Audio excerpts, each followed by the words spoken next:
que vamos dando de acuerdo al cronograma es la mejor guía, es el mejor programa que pueden tener. Bien, entonces en esa forma de organización que tenemos, hoy, si habrán visto, tenemos que hablar un poquito de estructura de los procesos o de los tipos de procesos.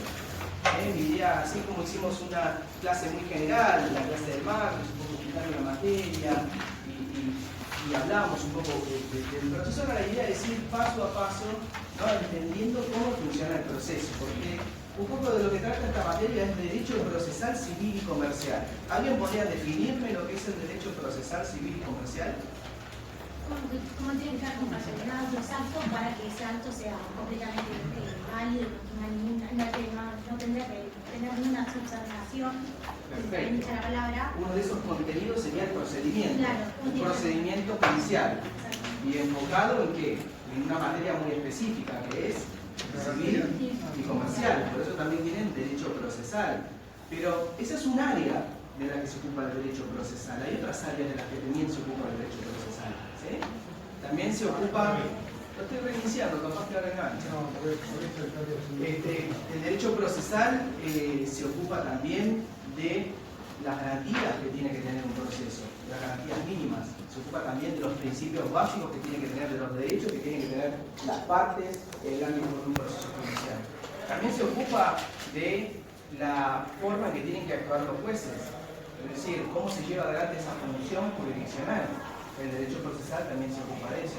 También se ocupa de ver cómo organizamos el funcionamiento de los tribunales para hacer del desarrollo de los conflictos y de sus decisiones lo más eficaz posible. ¿Sí? De armar el procedimiento, como bien señalaban, que sean realmente eficientes, que realmente resuelvan los problemas, porque no todos los problemas necesitan de los mismos instrumentos o procedimientos para resolverlos. Por ejemplo, si estamos ante una situación en donde una persona necesita que se le provea de un tratamiento a una patología urgente. Estamos reiniciando porque me aparece, acá veo la filmina y ahí se ve solamente la barra de inicio de la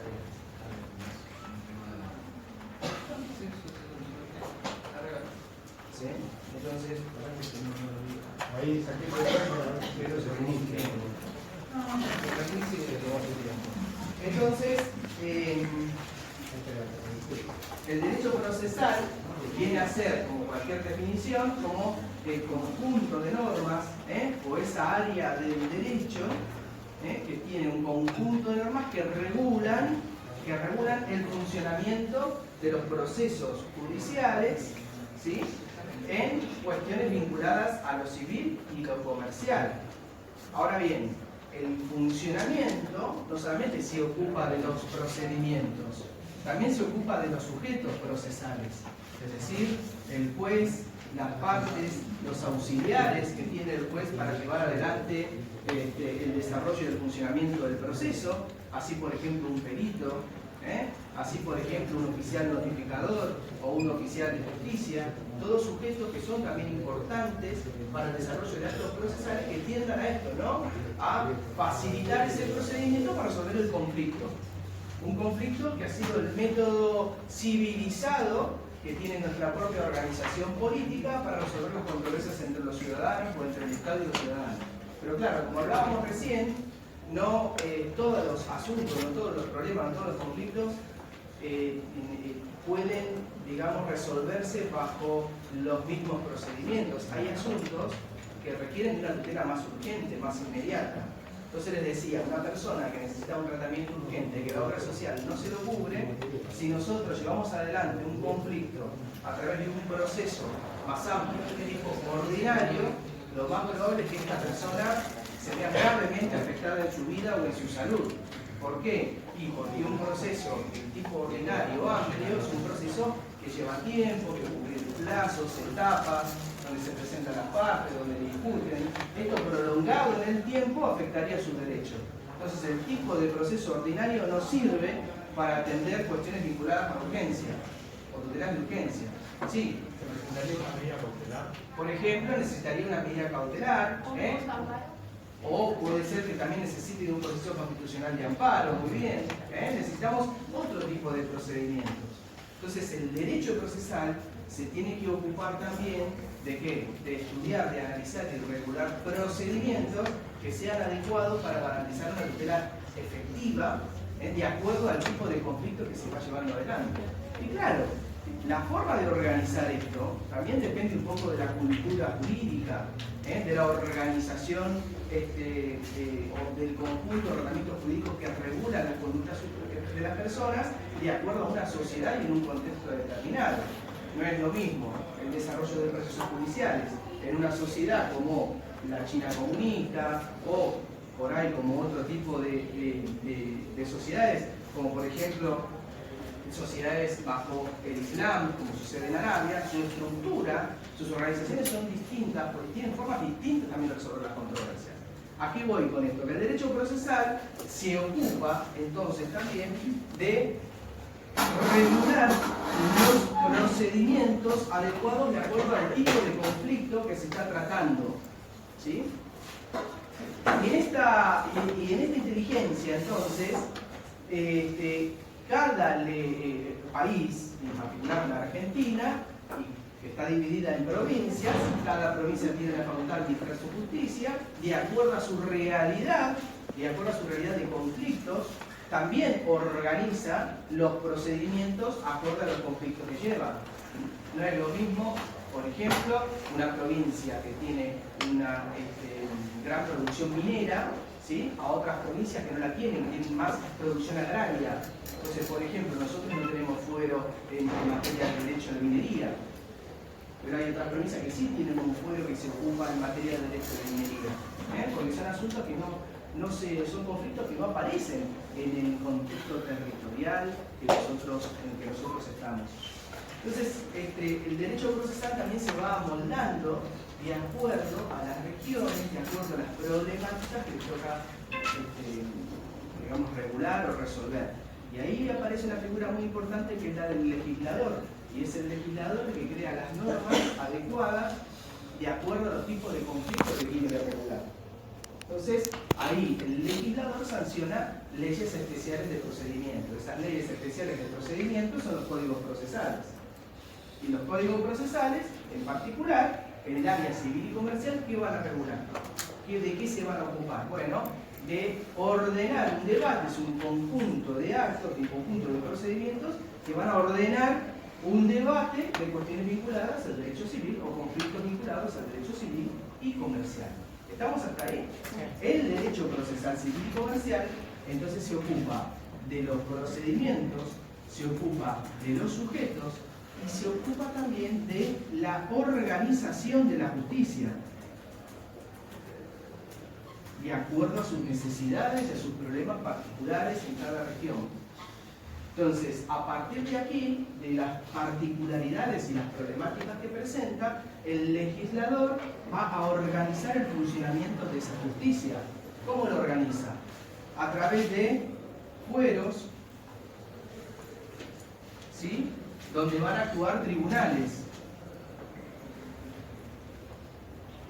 ¿Qué son los fueros? ¿Alguien sabe lo que son los fueros?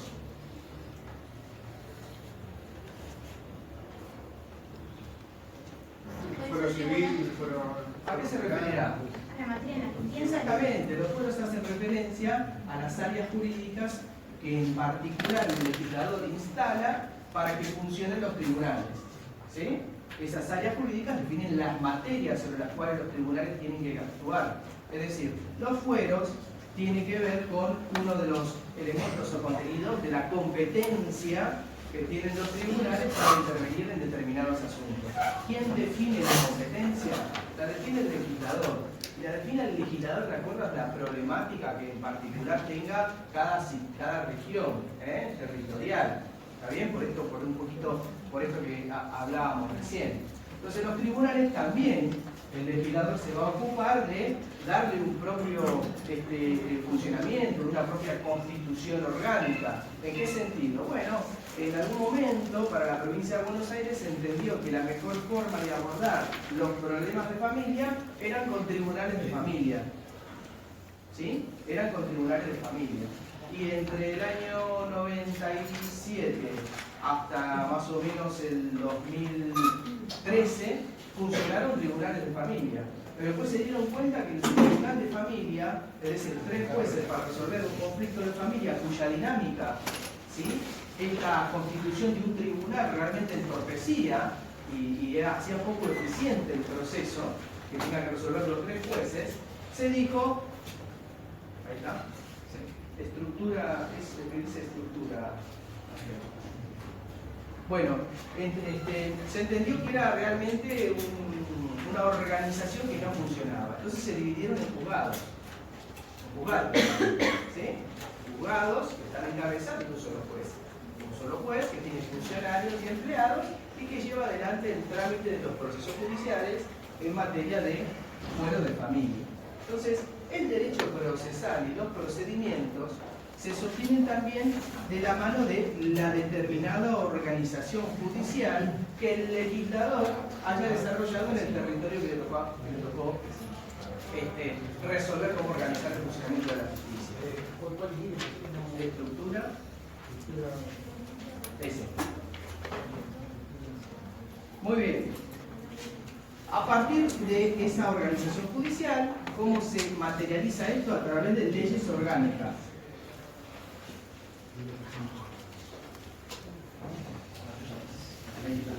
Gracias. Leyes orgánicas.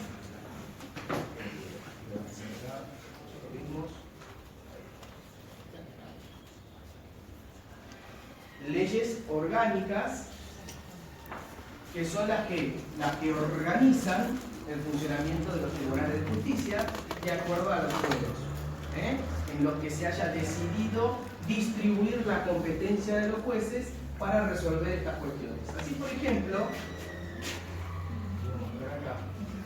en el ámbito de la nación tenemos el decreto ley 1285 del 58 que regula los fueros, las competencias de los tribunales en el ámbito nacional y en el ámbito particularmente de la capital federal. Y allí tenemos, por un lado, el fuero civil y por otro lado, el fuero comercial. Son 2 fueros distintos. A su vez, el fuero civil, nosotros tenemos un fuero civil patrimonial y un fuero civil extrapatrimonial o para cuestiones de derecho de familia y sucesiones. ¿Sí?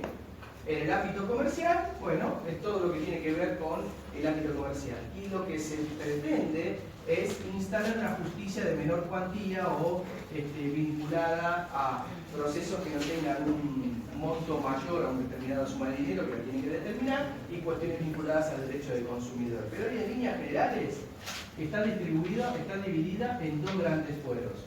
¿Sí? Esos fueros funcionan a través de juzgados.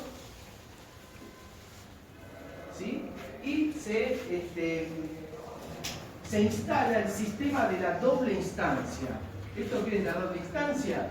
Bueno, que los juzgados son unipersonales, son llevados adelante a través de un juez, y este juez, ¿no?, es revisado en sus decisiones por las cámaras de apelaciones. Este es un sistema de la doble instancia, una primera instancia y una segunda instancia. Este sistema de la doble instancia es el que persigue proteger, ¿se acuerdan en la clase anterior que hablamos del derecho al recurso? Bueno, el derecho al recurso entiende que el sistema de la doble instancia es el que mejor protege el derecho a que las sentencias puedan ser revisadas, a que las resoluciones judiciales puedan ser recurridas y revisar en cuanto a su justicia o su injusticia. Entonces tenemos un sistema de la doble instancia, fuero civil y comercial. Pero sin embargo, en la provincia de Buenos Aires, la ley que regula, la ley orgánica del Poder Judicial es la 5177, que es vieja, pero después se fue modificando, siempre se va modificando, se van actualizando. Ahí aparecen varios fueros. ¿Por qué? Tenemos por un lado el fuero civil y comercial y por el otro lado el fuero de familia. ¿Sí? Y después está el fuero contencioso administrativo, que tiene su propio código procesal, pero que supletoriamente aplica el código procesal civil y comercial. Y tenemos también el fuero contencioso administrativo, el fuero de familia, aparte. Entonces tenemos el fuero civil y comercial por un lado, el fuero de familia, el fuero contencioso administrativo. Y el fuero laboral. Y el fuero laboral, que el fuero laboral está, digamos, se despliega la resolución de sus controversias a través de tribunales de instancia única. Una forma de organización muy criticada, que tiende a extinguirse, que quieren transformarse en juzgados, que hay ciertas resistencias, pero que realmente es lo que la justicia laboral necesita para darle la dinámica que requiere la atención de ese tipo de controversias, porque además los tribunales de instancia única no te garantizan este derecho, el derecho a la doble instancia, porque por lo general la única manera de que se revise una sentencia de un tribunal de trabajo es mediante un recurso extraordinario ante la Suprema Corte de Justicia de la provincia de Buenos Aires. Eso está en revisión, digamos. Pero, a diferencia de lo que sucede, por ejemplo, en la capital federal, en la provincia de Buenos Aires, el fuero civil y comercial es uno solo, están integrados. Que entiendo yo es a lo que en definitiva, más allá de la especialidad, va en algún momento a funcionar así en todo el territorio nacional. ¿Por qué? Porque tenemos un código civil y comercial en donde muchas normas están integradas, enlazadas. Los principios del derecho civil se aplican al derecho comercial, donde tenemos un derecho consumidor que atraviesa todo el ordenamiento jurídico, ¿sí? Entonces, en ese sentido, por ahí nada obsta que el día de mañana digan no vamos a unificar o no vamos a unificar, o ver, eso dependerá del legislador y cómo vea que es la mejor forma de administrar los conflictos. ¿Me siguen hasta acá? ¿Sí? Esto es importante porque después nosotros vamos a hablar de recursos y bueno, acá sabemos un poquito por qué, cómo es esto de los recursos, cómo funcionan los recursos, qué es esto de la primera y qué es esto de la segunda instancia. ¿Alguna pregunta hasta acá? ¿No? ¿Estamos todos? Perfecto, muy bien. A partir de eso, entonces, de los distintos fueros que determinan la competencia del juez, funcionan los procesos. Ya vimos que los procesos dependen mucho también del tipo de proceso, del tipo de conflicto que estamos llevando adelante. Las cuestiones más urgentes necesitarán de procesos más abreviados, con plazos más cortos, con actos procesales más concentrados, mientras que aquellas cuestiones complejas que requieren de un mayor debate, de un mayor conocimiento, necesitarán de procedimientos un poquito más amplios, con plazos más amplios, con más actividades que llevan adelante las partes. ¿Para qué? Para incorporar la mayor cantidad de material de conocimiento posible, de manera que el juez pueda dictar una sentencia con una idea más o menos completa de lo que pasó, de lo que se probó, y a partir de ahí determinar cuál es el derecho que le corresponde a cada una de las partes. En este sentido, es importante entonces entender por qué hablamos de procesos de conocimiento. El código procesal, cuando si ustedes se fijan y agarran el código y empiezan a leerlo, empieza, digamos, los primeros títulos, hace referencia a la competencia, hace referencia a la jurisdicción, hace referencia a lo que tiene que ver con las cuestiones vinculadas a la actividad de las partes, a la forma de actuación de las partes y a los actos procesales en general. Y después se mete, en la segunda parte del código, se mete en los tipos de proceso, en los tipos de procedimiento. Cuando hablamos de tipos de proceso, es esto que les digo. ¿Qué tipo de procedimiento contenemos para resolver las controversias de acuerdo al tipo de controversia del que estamos hablando? Entonces hay un tipo de proceso general, común, que es el más general de todos, es el que se suele utilizar en la mayoría de los conflictos, que es el proceso de conocimiento ordinario. ¿Sí? Proceso de conocimiento ordinario. ¿Por qué se habla de proceso de conocimiento? ¿Por qué se le dice proceso, proceso de conocimiento? Porque el juez conoce, al conocer el conflicto, en el uso de esa función jurisdiccional, ¿sí? en el ejercicio de esa jurisdictio, de ese poder de ver, de decir el derecho, lo que hace es conocer del conflicto y dicta una decisión que pone fin al mismo. Esa decisión es una norma jurídica individual. Una norma jurídica concreta e individual. ¿Por qué? Porque está referida al caso en concreto, de manera individual al caso, a diferencia de una norma general como es una ley. ¿Está bien? Entonces, este órgano, este poder del Estado, a través de un procedimiento, llega al dictado de una norma jurídica individual, que es la sentencia, que pone fin al conflicto. Pero para llegar a esa decisión, luego tiene que conocer. Tiene que conocer qué es lo que se está discutiendo. Tiene que conocer cuál es la verdad de aquello que se está discutiendo para poder decidir. Por eso se hablan de procesos de conocimiento. Y que en nuestras cultura jurídica en particular, que nosotros venimos, como decíamos en la primera clase, de la cultura jurídica continental europea, en particular de una fuerte influencia de España y de Italia y de Alemania en algunos aspectos, han decidido estructurar este proceso de conocimiento en etapas. Una etapa introductoria, o se conoce como postulatoria, con los escritos postulatorios. ¿Por qué? Porque las partes postulan, presentan sus postulaciones. En el caso de la parte actora, ¿no? Será a través de su demanda. En el caso de la parte demandada, será a través de ¿qué? De su contestación de demanda. Eventualmente, después vamos a hablarlo, planteo de excepciones, como medios de defensa procesales, y eventualmente aprovechando que tiene también un asunto con el actor, también tiene un conflicto con el actor conexo, ligado a la misma situación, te demando la reivindicación del inmueble, que me reintegres ese inmueble, y yo te contrademando por usucapión, porque estoy hace más de 20 años en la propiedad. Entonces quiero usar el mismo proceso para adquirir el dominio. ¿Me siguen? Entonces, aprovechando el mismo, también puede ser que reconvenga. Entonces ahí aparece el proceso de conocimiento como en su etapa postulatoria, ambas partes postulan cada una de sus posiciones procesales. Después vamos a tener una etapa probatoria.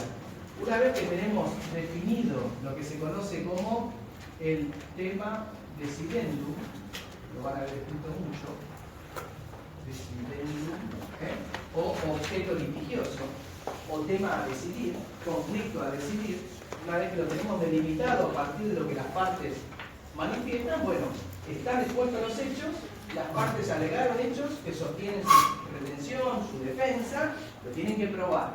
¿En dónde lo van a probar? En la etapa probatoria. ¿Y qué va a pasar en la etapa probatoria? ¿Qué les parece que va a pasar? Se presenta, en realidad ya se presentaron acá las pruebas. En la etapa posterior ya se ofrecieron las pruebas. En la etapa probatoria, ¿qué se valora qué pruebas más útiles? La valoración es un título muy importante que destacás, pero va a aparecer más acá. ¿Dónde se van a valorar las pruebas? Después en la sentencia. O las partes al momento de hacer los alegatos. Ahí está la instancia de valoración. Antes de eso, ¿qué tuvo que haber pasado? La producción. Muy bien, la producción de la prueba. En esa etapa probatoria, entonces, la prueba se produce. ¿Qué sería que la prueba se produce? ¿Alguien tiene algún ejemplo?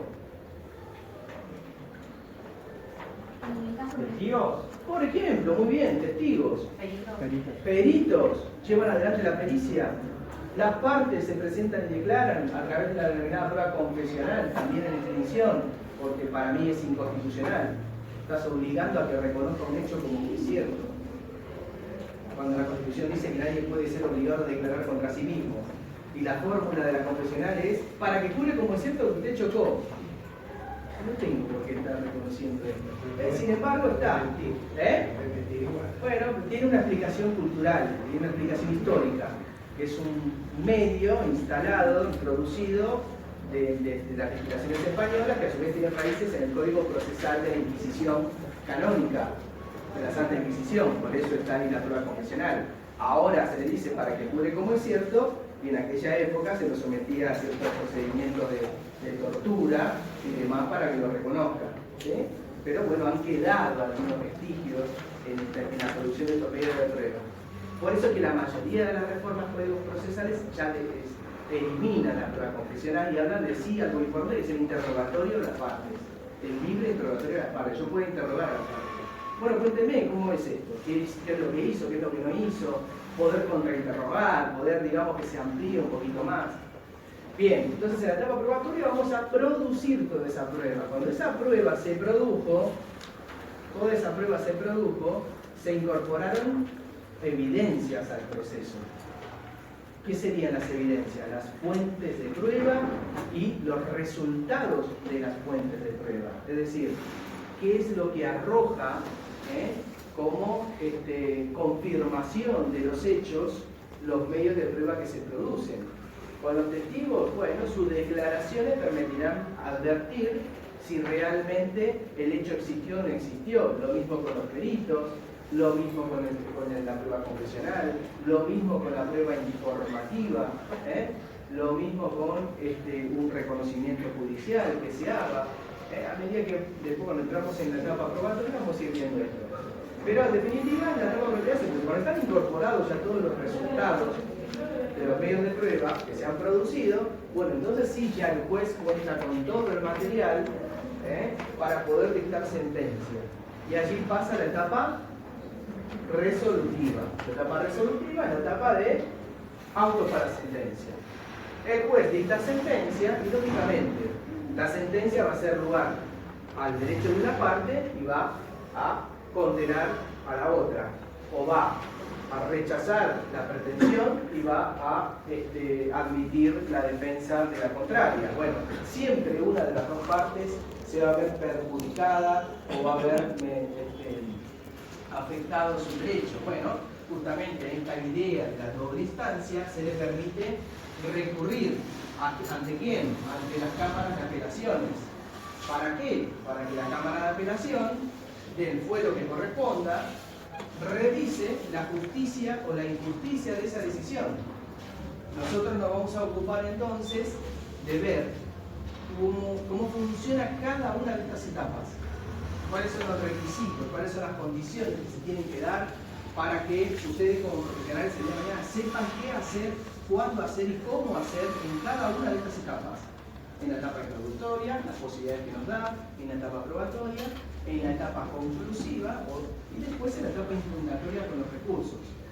A esta etapa impugnatoria se lo conoce como los medios, los recursos ordinarios, porque estamos dentro del trámite ordinario del expediente, entre la primera y la segunda instancia. Por eso se habla del proceso ordinario o proceso de conocimiento ordinario, es una instancia ordinaria. Ahora bien, excepcional y restrictivamente existe una instancia extraordinaria. Esa instancia extraordinaria es el rol que llevan adelante los tribunales superiores de justicia. En el ámbito nacional es la Corte Suprema de Justicia de la Nación.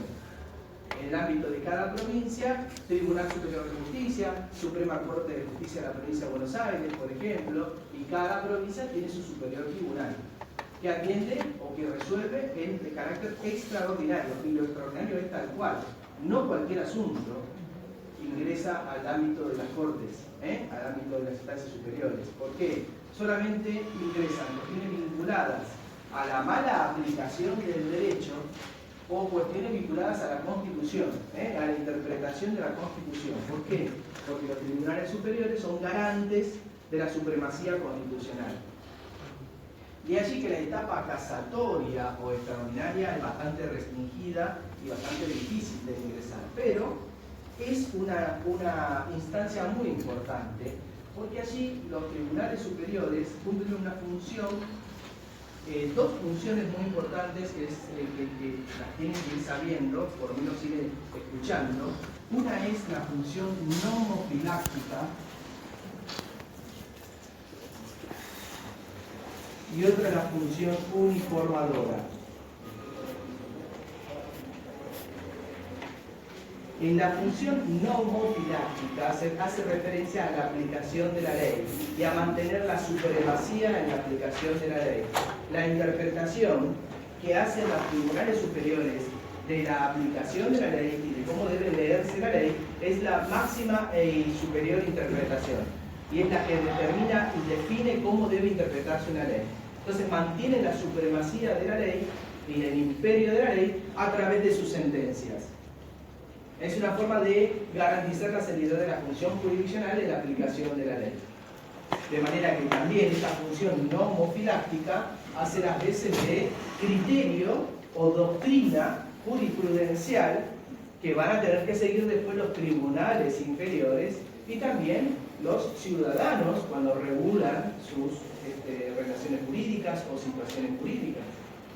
Uno no va a llevar adelante un determinado conflicto si sabe que la Corte tiene resuelto determinada cuestión, ya que no ha modificado su criterio. Entonces, esa es la función nomofiláctica o aplicación suprema de la ley. Y después está la función uniformadora. ¿Y por qué? Y porque genera una interpretación uniforme para todos los tribunales inferiores.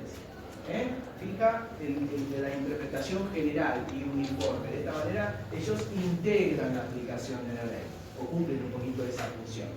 Pero justamente es tan importante esta función que no se habilita a cualquier asunto. Por lo general se habilitan asuntos que tienen trascendencia social, que tienen trascendencia política, que tienen trascendencia jurídica.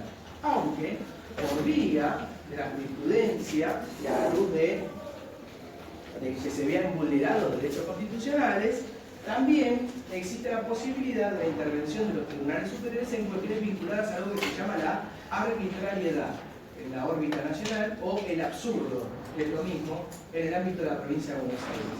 ¿Qué es arbitrariedad? Cuando una Cámara en su sentencia no valora pruebas que son evidentes.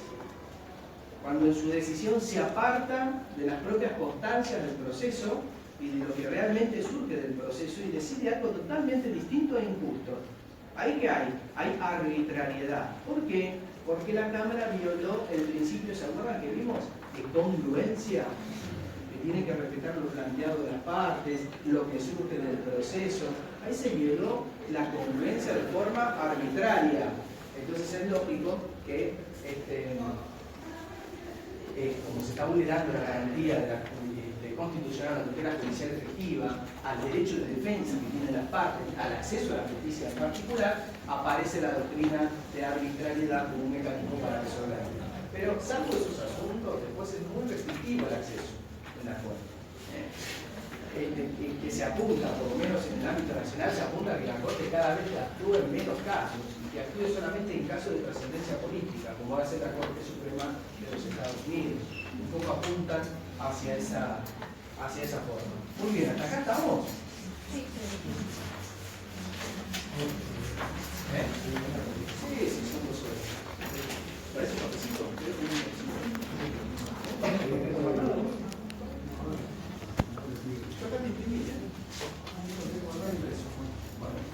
Bien. Hay 2 tipos de procesos.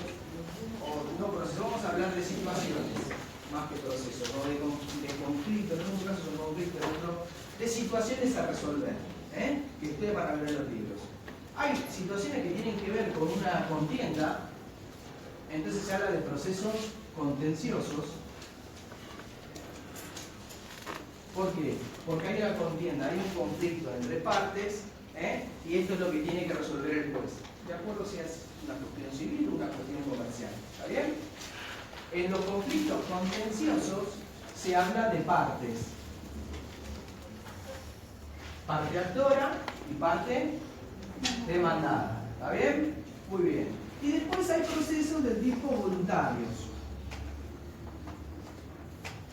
¿Por qué? Bueno, el legislador reguló que para determinados asuntos se necesita una especie de visado por parte del juez, una actuación jurisdiccional como para revisar la legalidad de esa cuestión que hay que decidir. Por ejemplo, una tutela.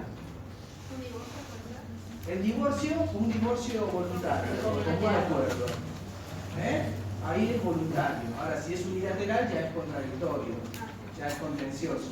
Aunque en realidad hoy con el nuevo Código Civil Comercial es un trámite administrativo, ¿sí?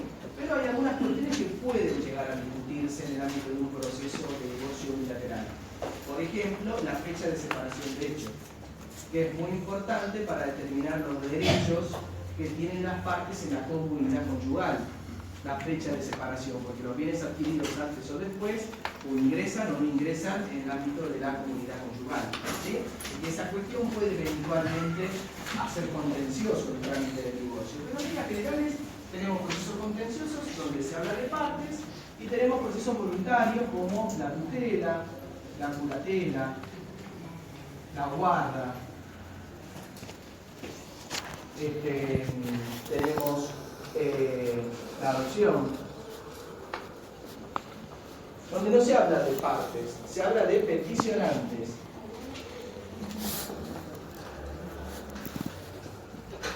O solicitantes. ¿Sí? Entonces, y peticiones. Acá no hay demanda propiamente dicha o una pretensión de demanda, hay una petición. ¿Sí? Tanto los procesos voluntarios como los procesos contenciosos están regulados en el Código Procesal Civil y Comercial de la Nación. Pero ahora vamos a ver un poquito eso. Fíjense. En esta inteligencia entre procesos contenciosos y voluntarios, el Código entonces regula diversos tipos de procedimientos. Entonces nosotros nos vamos a ocupar, básicamente van a ser en primer lugar de los juicios de conocimiento, en estas cogniciones donde el juez conoce y dicta una decisión resolviendo el caso concreto. Los procesos de conocimiento que ustedes van a ver en el Código Procesal de la Nación, son dos: el ordinario y el sumarísimo. ¿Sí? El ordinario y el sumarísimo. ¿El juicio de cognición adentro está esos tres tipos? Exactamente, dentro del proceso de conocimiento, juicio de cognición, porque se conoce, juicio de conocimiento, hay dos tipos de procesos. Se conoce el proceso ordinario y sumarísimo. Ahora, si van a la provincia de Buenos Aires, hay tres. Está el proceso ordinario, el proceso sumario y el proceso sumarísimo. Muchas gracias. Ordinario, sumario, sumarísimo. ¿Sí? ¿Qué es lo que pasó en la Nación? Bueno, cuando se incorpora la audiencia preliminar, esta audiencia que yo les hablé en la primera clase, ¿sí? Lo que se dijo es que en la práctica realmente eran más los procesos de tipo sumario que ordinario. Y la mayoría de los procesos ordinarios tendían a funcionar como procesos sumarios.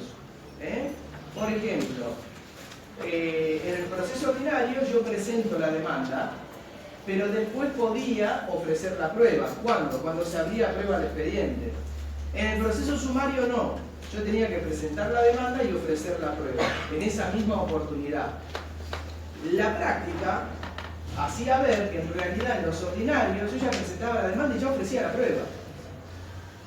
No esperaba esa otra instancia procesal con todo el tiempo que eso significaba. Entonces, ¿qué se hizo?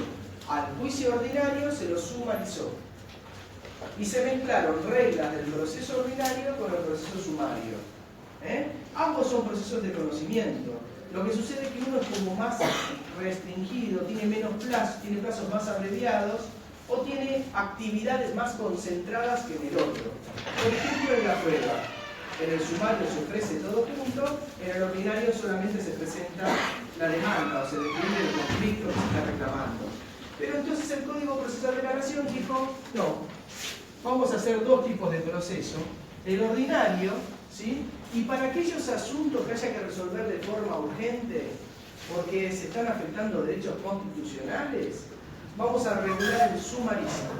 ¿Qué es el proceso sumarísimo? Es el juicio de amparo contra particulares. Lo que se hizo fue regular el amparo pero entre particulares. Por eso ustedes van al artículo 321 del Código Procesal de la Nación, van a ver cuáles son las materias en las que intervienen o se llevan adelante los procesos sumarísimos. Cuando se lesiona y restringe entre particulares derechos constitucionales.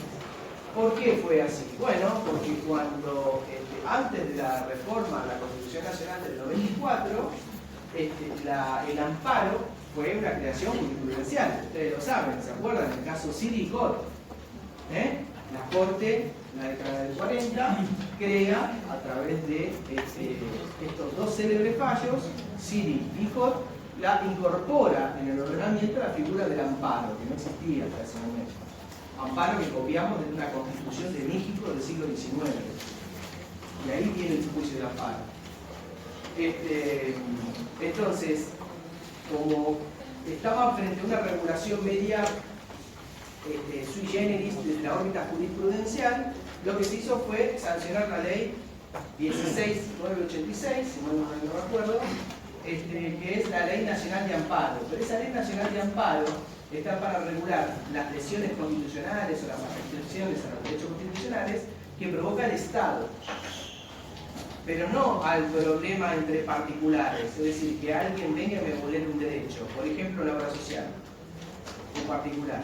Yo en un conflicto que tenga con la obra social no aplico la Ley Nacional de Amparo. Es un proceso sumarísimo, ¿sí? Entonces, para actuar o para regular ese tipo de conflictos se va a un proceso sumarísimo. Un proceso sumarísimo que también rige para otro tipo de conflictos. Por ejemplo, el interdicto de recobrar una propiedad o de mantener una propiedad, los interdictos posesorios. Por ejemplo, los interdictos de obra nueva. Se está llevando adelante una construcción que puede causar daño. O hay una obra en muy mal estado que puede causar daño. Me parece el instituto del interdicto de obra nueva. También se les da trámite de proceso sumarísimo. ¿Cuál va a ser la diferencia entre el proceso ordinario y el sumarísimo? Las etapas procesales tienen plazos más abreviados y los actos procesales son más concentrados. Es más, hay algunas actividades que en el sumarísimo no se pueden hacer, como por ejemplo plantear excepciones. En los sumarísimos no pueden plantearse excepciones, en el sumarísimo no se puede reconvenir. Hay determinadas cosas que no se pueden hacer. ¿Por qué? Porque se busca concentrar actos procesales. Se busca ir a lo urgente, resolver el conflicto en particular. ¿Me siguen hasta acá? Entonces tenemos dos tipos de procesos de conocimiento. Nosotros nos vamos a ocupar de ver durante toda la cursada cómo funciona el proceso ordinario. ¿Sí? Concentran actos procesales, ¿sí? Abrevian plazos y concentran actos procesales. A diferencia de... Sí. En la etapa ordinaria. ¿Cómo? En la parte ordinaria no me quedo la Cuando hablamos de ordinario hablamos del tipo de proceso. Se llama ordinario, o es el tipo de proceso común. ¿Sí? El proceso ordinario es el proceso tipo para resolver todos los conflictos. Salvo que el código diga que por el tipo de conflicto tiene un tipo especial de proceso, ¿sí? O bien que se trate de un proceso voluntario. Entonces, dentro de los juicios de conocimiento, el procedimiento típico, el más común, se llama ordinario de conocimiento, que es más amplio, es más ampliado, hay más actividades que se pueden hacer. Y para situaciones de urgencia está el sumarísimo, ¿sí? Que es un poco lo que hace referencia al artículo 321. De lo que nosotros nos vamos a ocupar durante la cursada es de tratar de entender bien cómo funciona el proceso ordinario. Porque si nosotros sabemos cómo funciona el proceso ordinario, ya los demás los sacamos de taquito. Lo único que cambian son los plazos y las restricciones en las posibilidades que uno tiene para actuar en el marco del proceso. ¿Entiende? ¿Sí? Por eso nosotros nos vamos a ocupar de explicar bien el proceso ordinario. Cuando terminemos de ver el proceso ordinario, vamos a meternos en otro tipo de procesos que el Código Procesal ha regulado para resolver otro tipo de conflictos. Y que son los procesos de ejecución. Es decir, se manda a ejecutar algo. En el marco del desarrollo del comercio aparecieron mecanismos para facilitar la circulación del dinero y el cobro de los créditos. Esos mecanismos para facilitar el cobro son instrumentos que representan créditos. Esos instrumentos que representan créditos necesitan de procedimientos hábiles que permitan la realización de ese dinero que se debe para poder hacer funcionar la economía. Entonces, para este tipo de casos aparecen dentro de los procesos de ejecución los procesos ejecutivos o los juicios ejecutivos para la ejecución de títulos extrajudiciales. Títulos extrajudiciales o títulos cambiarios o instrumentos cambiarios pagaré, cheque, factura de crédito, es decir, todos instrumentos que representan una obligación de dar suma de dinero, y estos juicios ejecutivos, dentro de los tipos de procesos de ejecución, facilitan su cobro. En la segunda parte nos vamos a ocupar de ver, bueno, cómo funciona un juicio ejecutivo. Pero a su vez también es importante entender cómo se lleva adelante la ejecución de una sentencia que no se cumple. Se dicta una sentencia, se hace lugar a la demanda, pero la sentencia no se cumple. ¿Cómo se ejecuta esa sentencia? Bueno, dentro de los procesos de ejecución, así como está el juicio ejecutivo, está el proceso de ejecución o el procedimiento de ejecución de sentencia. Entonces ahí vamos a ver cómo funciona el proceso de ejecución de sentencia, para luego entonces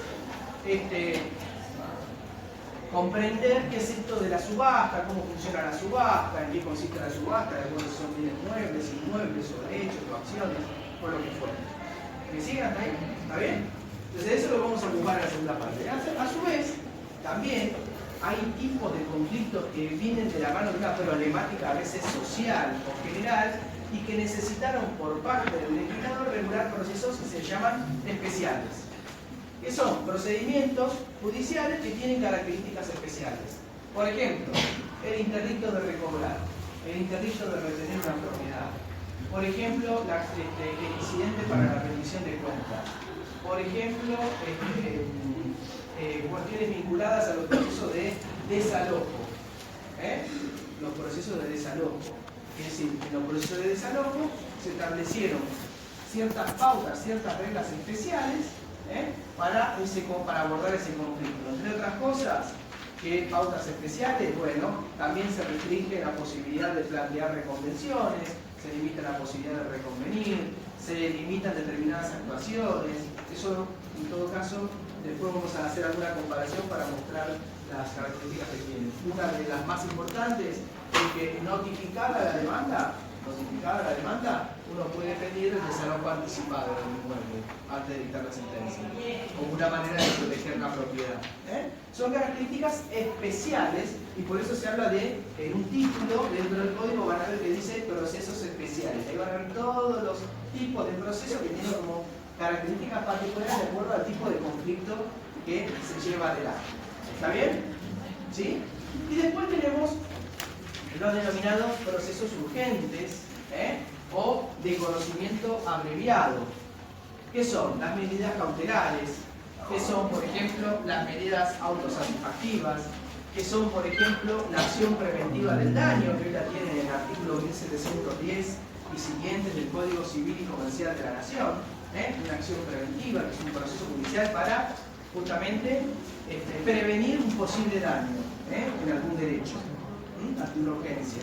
Entonces, vamos a ver un poquito, durante todo el recorrido de la cursada, cómo funcionan estos procesos. ¿Alguna pregunta hasta acá? ¿Sí?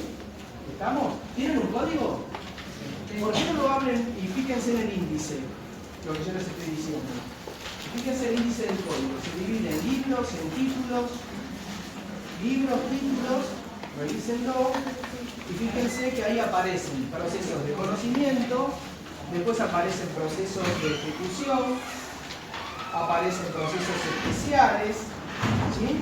Justamente porque el legislador entendió que era la mejor forma que entendía para llevar adelante la resolución de los conflictos de acuerdo a su naturaleza, su especial naturaleza. Muy bien. Vamos a la estructura del proceso de conocimiento ordinario. Yo se lo muestro de una manera, igual vamos a volver al gráfico que vimos en marzo. Fíjense, nosotros nos vamos a ocupar, ya a partir de la clase que viene, de hablar de actos procesales, de los actos procesales en general, porque el proceso se desarrolla a través de la actividad que llevan adelante ¿quiénes? Las partes, el juez y sus auxiliares. Por eso se habla de acto procesal. Y los actos procesales tienen que cumplir con determinadas condiciones, con determinados requisitos.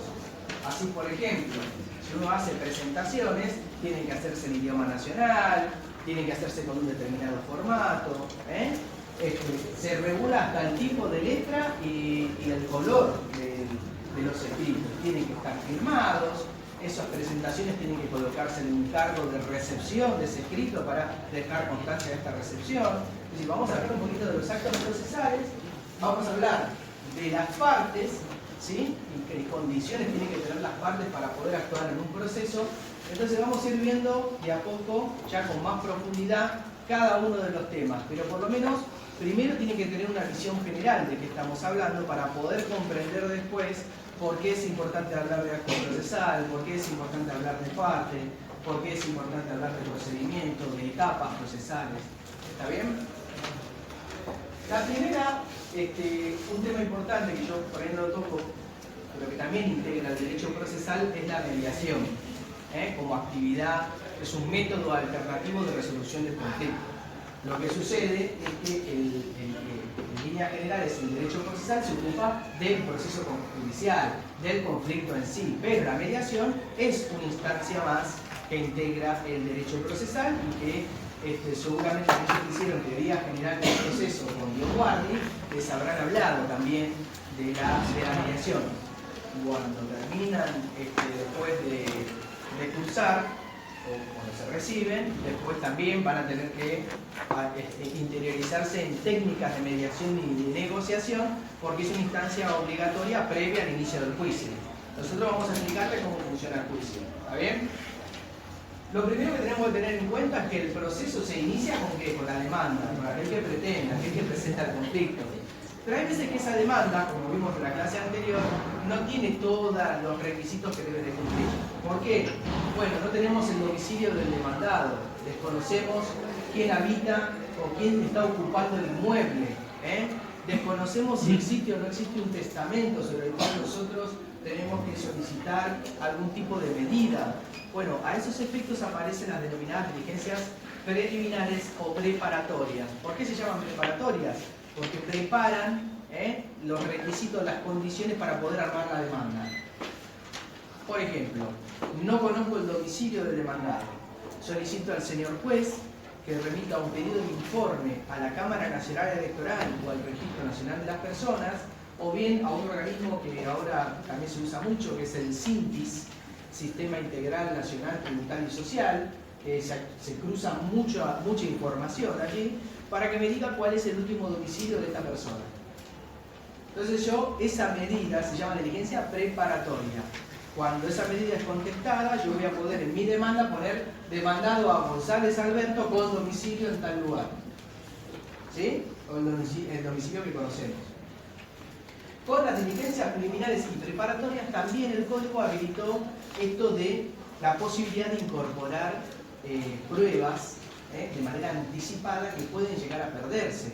Por ejemplo, un testigo de avanzada edad o que está cursando una enfermedad terminal, ¿sí? Que no sabemos si va a llegar para el momento que se fije la audiencia, habilita el código la posibilidad de que sea citado antes de la etapa probatoria para que declare con el ejercicio del derecho de defensa de las partes y tener ya ese testimonio incorporado antes de la etapa probatoria oportuna.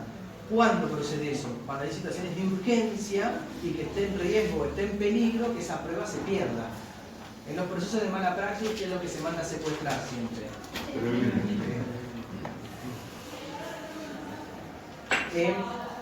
En procesos vinculados, por ejemplo, con daños que causan las publicaciones en redes sociales o en internet. ¿Cómo? La cuenta.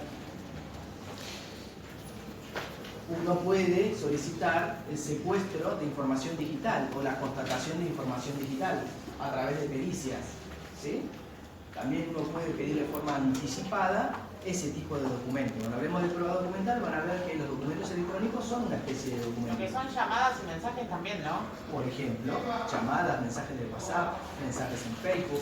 Hay formas de incorporar de darle autenticidad a esos mensajes. Sí, eso va con pedido. No es el papelito. A veces tienen, por cierto, la impresión. Eso no es un instrumento. No, igual es una representación del documento digital, pero no es el documento digital. No, porque no va con validez. pedido especial igual a la empresa. por pedido especial, pero también a través de una pericia, con un funcionario que es un perito, experto en informática. Tiene que estar el perito ahí también. Está exactamente, para que tengan una validez la extracción de esa información. ¿Sí? Entonces, todo eso puede llegar a darse acá. Yo, por ejemplo, a mí me toca intervenir muchas veces en diligencias de prueba anticipada del uso indebido de software. Hay veces que, por ejemplo, que por general Microsoft no solamente desarrolla Windows, el Office, también desarrolla programas que son muy costosos, que hacen funcionar una industria, por ejemplo. Una vez me tocó ir a un lugar que un programa hacía funcionar toda una cadena de producción de galletitas. Y resulta que el programa estaba truchado. Entonces, ¿vieron cuando uno prende una máquina que a veces te tira el tema de las actualizaciones? Sí. Las actualizaciones no solamente bajan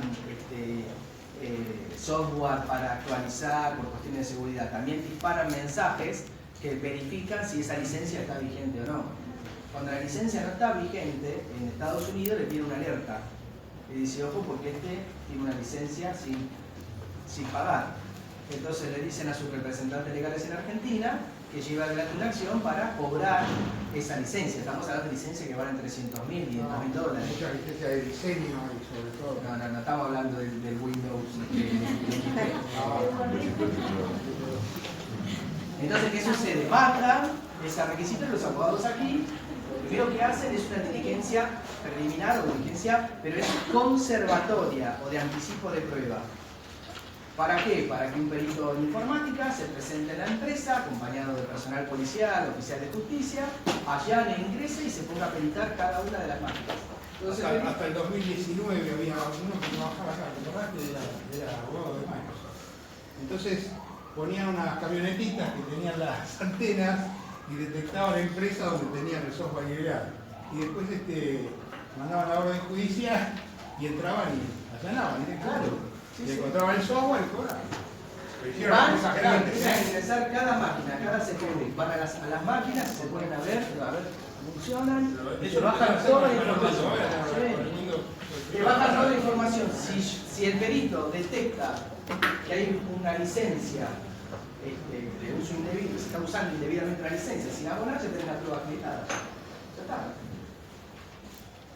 La mayoría de los procesos, ¿cómo terminan? Cuando pasa esto, viene el representante de la empresa, de la industria, se sienta con Microsoft y arregla. Pagan y listo, se arregla pagando. En ese sentido, Microsoft tiene una política no de ejecutar y demás, sino de resolver. A él le conviene el cliente. Aparte, ¿dónde está el domicilio de Microsoft? ¿Está en Estados Unidos? Está en Estados Unidos. No, tiene un representante Apoderado. apoderado. Pero el domicilio de Microsoft. Sí, es en Estados Unidos. ¿Quieren Muy bien, entonces ahí preparamos con esos elementos, podemos preparar esa demanda o podemos incorporar prueba que puede perderse. Una vez que está esto más o menos en condiciones, nosotros presentamos nuestra demanda. Esa demanda se corre un traslado, por eso ya empecemos a hablar con términos notificación o traslado. ¿En qué se notifica? Se notifica lo que se está reclamando, la demanda. ¿Está bien? ¿Para qué? Para garantizar el principio de contradicción o de defensa o de derecho de defensa en juicio, en donde el demandado, notificado, ¿qué va a hacer? Se va a defender. ¿Cómo se defiende? A través de la contestación de la demanda, eventualmente a través del planteo de excepciones y o recompensión. ¿Está bien? Esta presentación de la contestación, el código fija un plazo. Para el proceso ordinario es de 15 días, para el sumarísimo es de 5 días. Es más abreviado los plazos, porque tienden a resolver una cuestión de urgencia. ¿Está bien? Entonces, contesta la demanda. Una vez que está contestada la demanda, se dice que la litis está integrada. Hay integración de la litis. ¿Por qué? Porque se integraron ambas partes ya al proceso. Si la litis está integrada, entonces nosotros podemos seguir avanzando en esa idea del principio de preclusión, pasar a la otra etapa. ¿Sí? Este término integración de la litis lo van a ver en algunas normas procesales. También van a ver en alguna norma la traba de la litis. Por ejemplo, trabada la litis podrá hacer tal cosa. ¿Qué es trabada la litis? Cuando está notificada.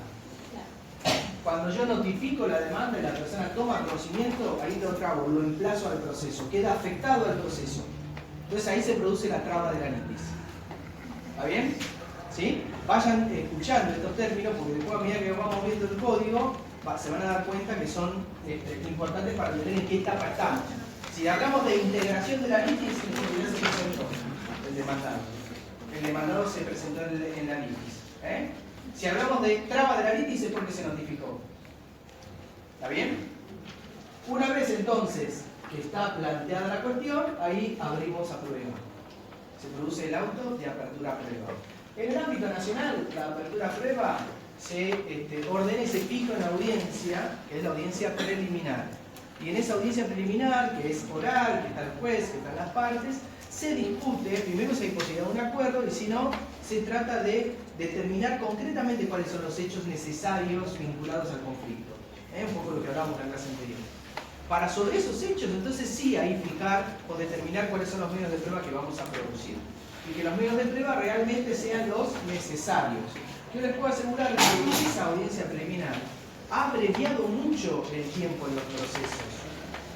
Porque elimina, porque sanea un montón de medios de prueba que antes de la incorporación de esa audiencia preliminar se proveía.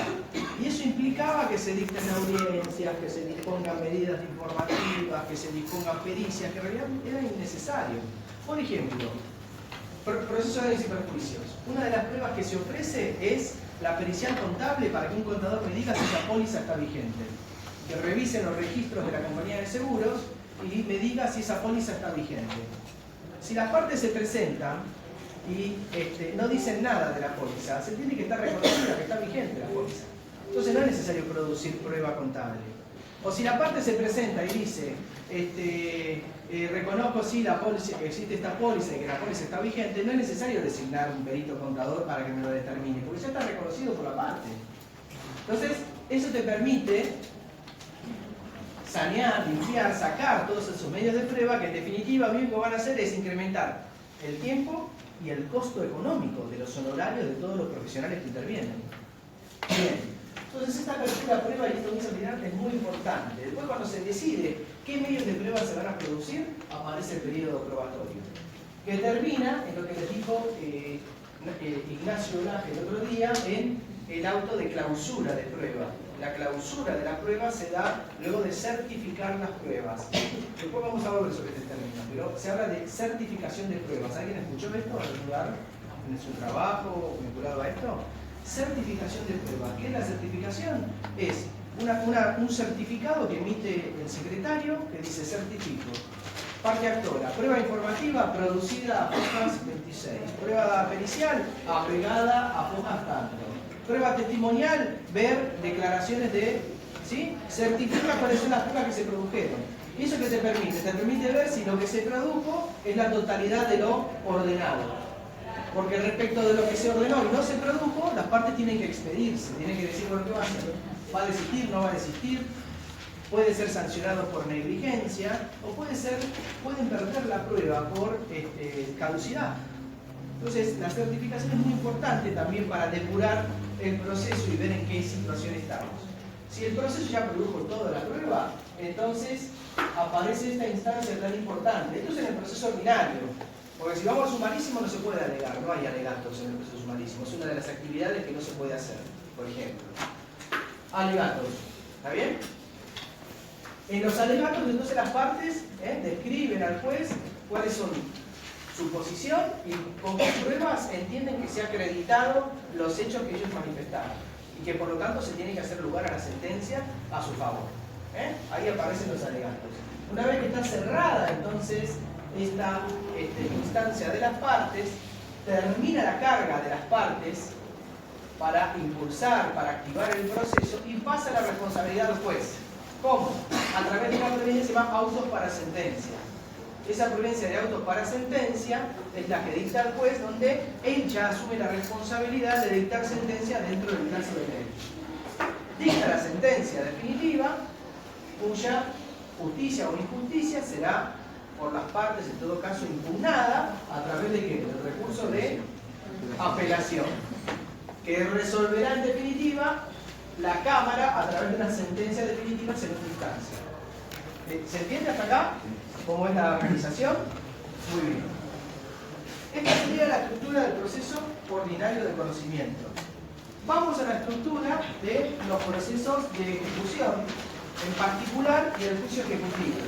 Y después, cuando veamos, ya...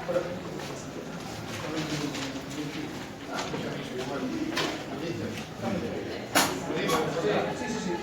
Cuando ya nos metemos en la segunda parte y veamos el proceso ejecutivo, vamos a ir viendo, bueno, cómo funciona esto, de maravilla, la intimación, pero los procesos de ejecución, en particular el proceso ejecutivo, tienen como un procedimiento más restrictivo, más regulado, más concentrado. ¿Por qué? Porque lo que se busca es rápidamente cobrar para hacer funcionar la economía, ¿sí? Entonces, ahí aparecen distintas etapas que son mucho más abreviadas y que son específicas para ver si ese título puede ser ejecutado o no puede ser ejecutado. Hay una primera etapa que aparece con la demanda ejecutiva, donde se presenta el instrumento, calcular, el título cambiario, y se dice, yo tengo este cheque, hay una deuda que se me debe, quiero cobrarla, punto, se terminó, se trabaja sobre esto, no se discute por qué se firmó el cheque, entonces se habla de que los títulos son abstractos, no se discute en este proceso causa alguna. La demanda es, presento este cheque y quiero cobrarlo, punto, se terminó. Ahora bien, hay veces que los instrumentos que se presentan por sí mismos no revisten la posibilidad de ser ejecutados.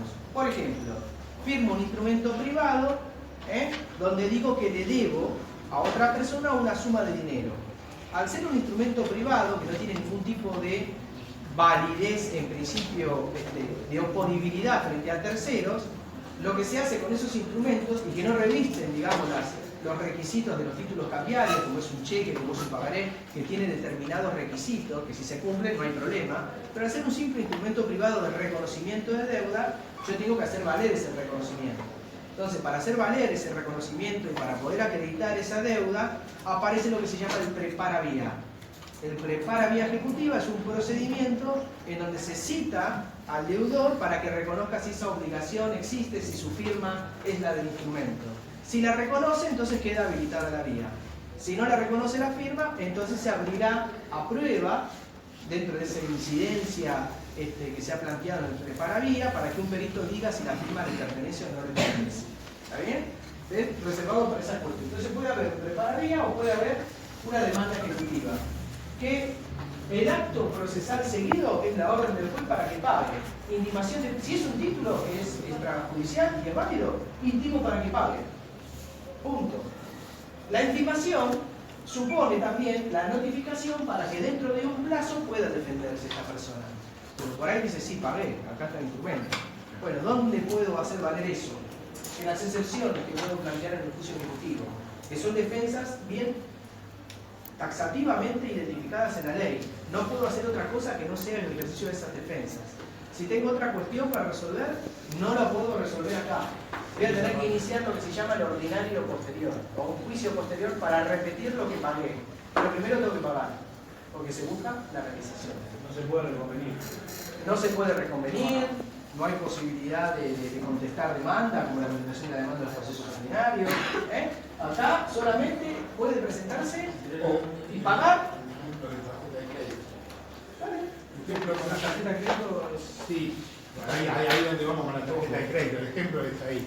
La tarjeta de crédito, normalmente ustedes sacan la tarjeta de crédito y le agregan una cuenta corriente a esa tarjeta de crédito. Entonces, ¿qué hacen? Ustedes la deuda de tarjeta de crédito no tienen título ejecutivo, pero le pasan la deuda de la tarjeta de crédito a la cuenta corriente y lo convierten en un título ejecutivo. Con la firma del contador y el gerente es título ejecutivo y se le ejecutan inmediatamente. Entonces, les cobran.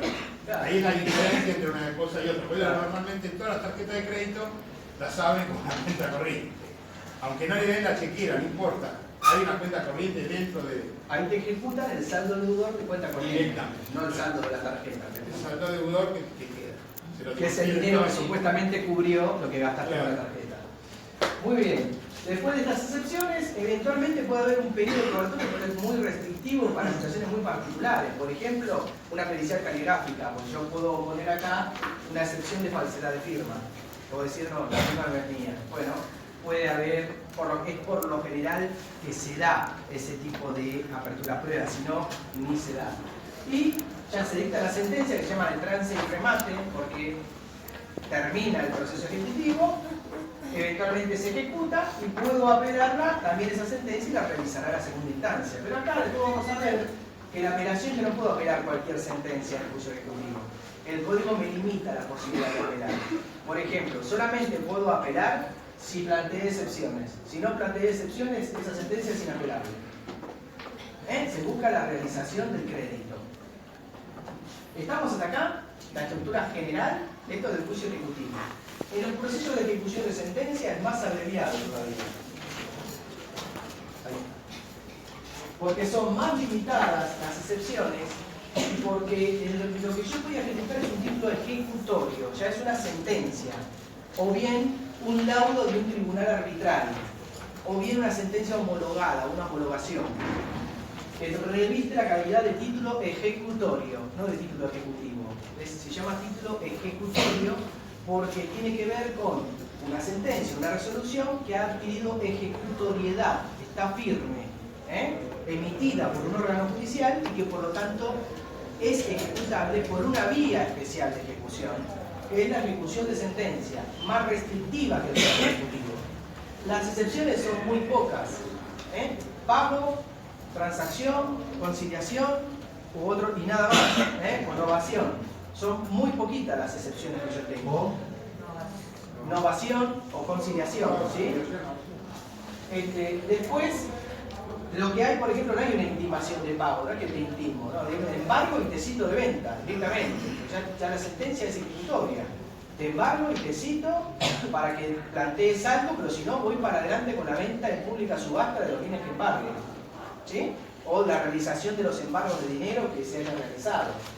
Luego de ello, se dicta la sentencia de venta, o sentencia de ejecución, propiamente dicha, que habilitaría la apertura de un procedimiento que se llama procedimiento para el cumplimiento de la sentencia de remate.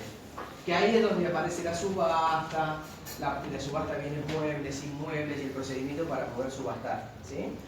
Esta sentencia de ejecución puede ser apelada, pero también es mucho más limitada la posibilidad de apelar. Vamos a verlo después, en la segunda parte. Ahora solamente quédense con la estructura. Como verán, de acuerdo al tipo de conflicto, de acuerdo al tipo de asunto a resolver, cambia el tipo de procedimiento. ¿Sí? De hecho, es una facultad del juez también en muchos casos determinar el tipo de proceso que considere adecuado al conflicto. Puede ser que un asunto deba regirse por el tipo de proceso de conocimiento ordinario, ¿sí? General, y sin embargo el juez dice que es una cosa muy sencilla, dése de trámite sumarísimo para resolverlo ahora, urgente. Está dentro de las facultades del juez poder llevar adelante esto. O bien, que iniciado como proceso sumarísimo, el juez diga, no, esto es una cuestión más compleja, tiene que ir por la vía del proceso de conocimiento ordinario. Y las partes van a tener que adecuar sus presentaciones a ese tipo de proceso, que es el que vimos primeramente. Muy bien. Y acá lo tienen un poquito lo que vimos el otro día. Lo tienen como más desarrollado el proceso de conocimiento. Como verán, son muchas más las actuaciones procesales que uno puede o debe llevar adelante. A diferencia de los otros tipos de procesos que son más restringidos. ¿Está bien? Nosotros nos tenemos que ocupar en las clases que siguen de explicar, además de la actuación de las partes, bueno, qué son las diligencias criminales, qué tipo de diligencias criminales hay, qué es la demanda, cómo se hace una demanda, cómo son los contenidos de una demanda, qué es la contestación de la demanda, cómo se contesta una demanda, cuándo una demanda es válida, una contestación de demanda ha sido válidamente presentada, cómo son las notificaciones, qué tipo de notificación o medio de notificación tenemos para comunicar las decisiones judiciales o las presentaciones que hacen las partes. ¿Qué función cumplen las excepciones procesales? Que es una herramienta muy protagonista en el ámbito de los procesos judiciales cuando se discuten, por ejemplo, cuestiones de competencia, cuestiones vinculadas a la capacidad de las personas o a la legitimación. cómo funciona todo el procedimiento probatorio y después cómo funciona sobre todo los recursos. ¿Qué función tienen los recursos? Ustedes tienen que irse con una idea más o menos acabada de qué tipo de recursos tenemos y qué es lo que hay que hacer en un recurso.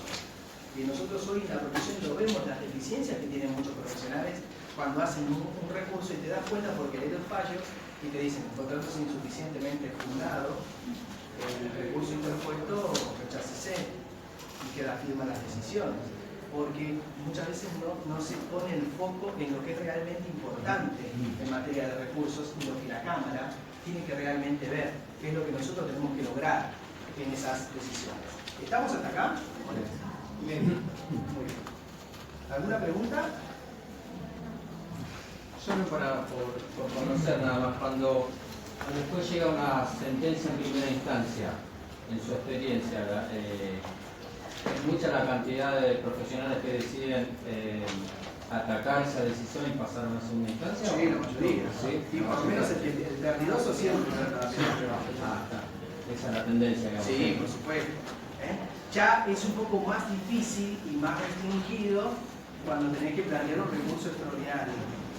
Porque no todo el mundo hace recursos extraordinarios.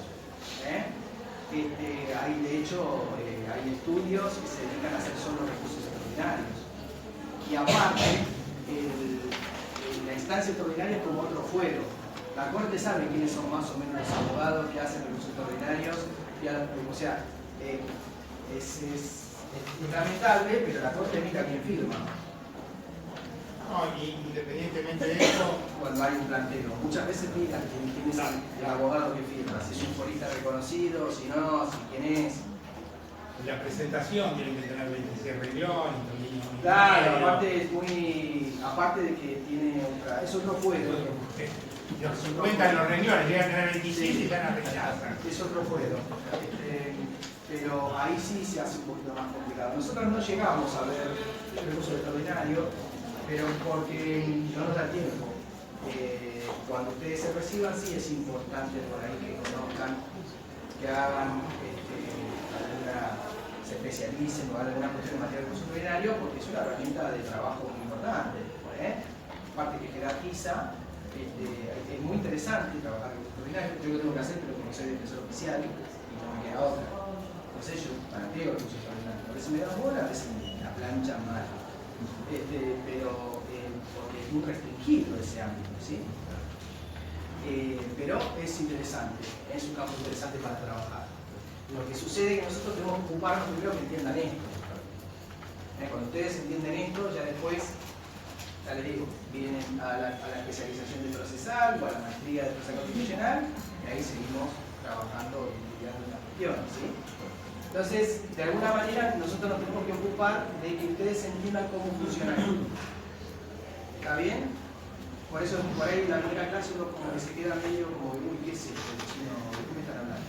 Pero después, cuando nosotros vamos avanzando en los temas, ahí se van a ir dando cuenta más o menos cómo funciona. Acá tenemos varios chicos que estuvieron con nosotros en la cruzada, y bueno, ya lo conocen, ya, para ellos va a ser mucho más fácil todavía. Porque ya vienen con lo escucharon, muchas veces ya lo escucharon, que pueden entender y comprender mejor inclusive, ¿sí? Así que en ese sentido igualmente siempre estamos abiertos para que nos consulten, para ir acompañándolo durante todo este proceso. ¿Está bien? ¿Hay alguna pregunta? Igual, mira, yo veo que no hay código, acuérdense Sí, que no hay tenemos. código. Tenemos Siempre lo decimos, volvemos a decirlo, pero lean el código porque van anotando y van resaltando el artículo que corresponde, después lo van leyendo. Y arranquen ahora porque después no lo van a llegar a enganchar. Miren, hay un tema importante, ya para ir cerrando.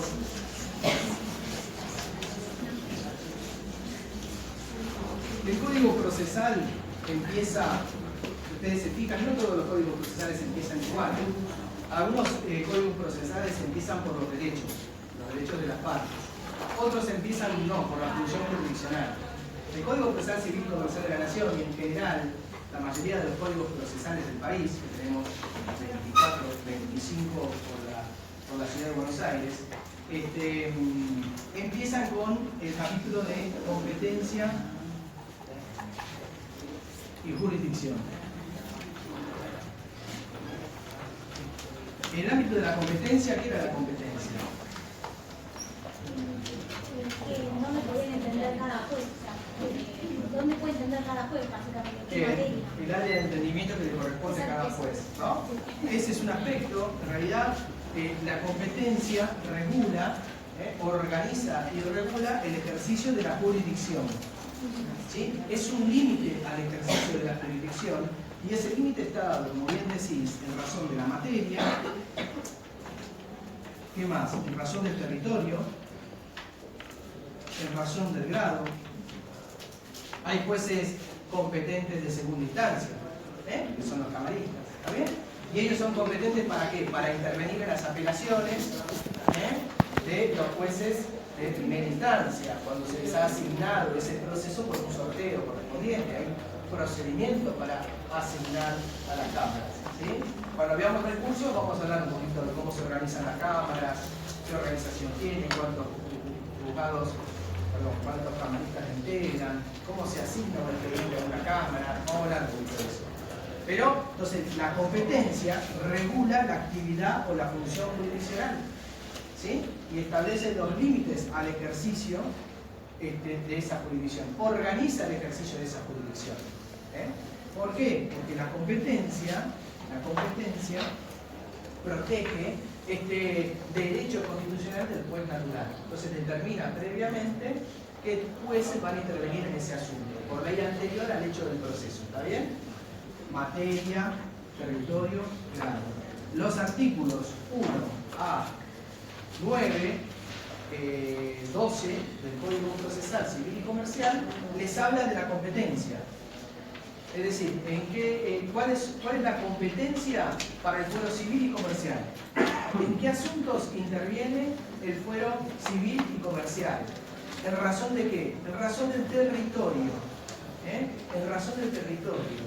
Porque se supone que en razón de la materia ya se sabe, es un código para asuntos civiles y comerciales. No les va a decir que es para contrato, no. Ya la materia se sobreentiende, está determinada por la ley procesal. Lo que se ocupa de regular el código es la competencia territorial. ¿Qué asuntos corresponden a la órbita del Poder Judicial de la Nación en cuanto al territorio? Paso seguido de la competencia, empieza a meterse en la actividad jurisdiccional. Y ahí les va a hablar de las cuestiones vinculadas a la recusación, a la excusación y a las facultades y deberes de los magistrados. Este es un código que tiene una ideología publicista. ¿Por qué se habla de ideología publicista o publicización del proceso? Porque se entiende que la figura del juez no puede ser un juez garantista, porque se necesita de un juez director del proceso, un juez que acompañe el desarrollo del proceso buscando proteger que siempre exista la igualdad de las partes en el proceso, de sancionar actuaciones de lealtad, de mala fe, de hacer un proceso que sea lo más económico posible, de que avance en cada una de las etapas. En los códigos garantistas no, se deja el desarrollo del proceso solamente en las partes. El juez es un tercero imparcial que se va a ocupar nada más de resolver la cuestión al momento de dictar sentencia. Para el fuero civil y comercial, la idea general que se entiende que se necesita de un juez más director. Por eso comienza así el código. En las reformas a los códigos procesales va a empezar no con derechos, con principios y garantías, que es lo que vimos en la primera clase, ¿sí? Y después se meten en la cuestión de la función del juez o el rol del juez en el proceso. Entonces, en estas facultades ustedes van a ver esos artículos, que son los artículos 34, 35 y 36, que hay deberes del juez, es decir, tiene responsabilidades, dirigir el procedimiento, vigilar que la causa se tramite en orden, hay responsabilidades, hay deberes, y también hay facultades. Entre las facultades, ahí aparece la cuestión de la publicización o el código publicista, está la de complementar prueba. Es decir, si las partes son negligentes en la producción de determinada prueba o entiende que determinados hechos pueden probarse por otros medios de prueba, el juez tendría facultades para decir: este hecho que ustedes alegaron, vamos a producir también esta prueba. es lo que se llama producción de prueba de oficio. Y es lo que suelen criticar mucho quienes, el garantismo procesal. Que dicen que el juez no puede disponer prueba de oficio porque está beneficiando a una de las partes, de alguna manera, está participando del proceso. Y entonces empezó a discutir, bueno, pero ¿hasta qué punto? Porque en realidad está ejerciendo una facultad procesal, no está alegando un hecho. Lo que está haciendo es, del hecho que ha alegado a las partes, complementar prueba que facilita, está dirigiendo procesalmente el proceso. El resultado de la prueba es otra cuestión, pero el hecho ha sido aportado por las partes. Lo que tiene que hacer el juez sí es respetar el derecho de defensa, es decir, que las partes puedan a su vez ofrecer contraprueba, controlar esa prueba y alegar sobre el mérito de esa prueba. ¿Me siguen? Entonces, para la clase que sigue, que vamos a hablar ya de las partes, léanse estos artículos 34, 35 y 36 y van a ver que en esos artículos están plasmados varios principios procesales. Los van a poder identificar, como por ejemplo el de economía procesal, como por ejemplo el de moralidad procesal, como por ejemplo el de inmediación, como por ejemplo el de preclusión. Van a ver que hay varios, no se los dice directamente, pero fíjense si ustedes lo pueden deducir de la redacción de esos artículos. ¿Está bien? Y en definitiva, también los quiero dejarles este mensaje de un libro muy interesante.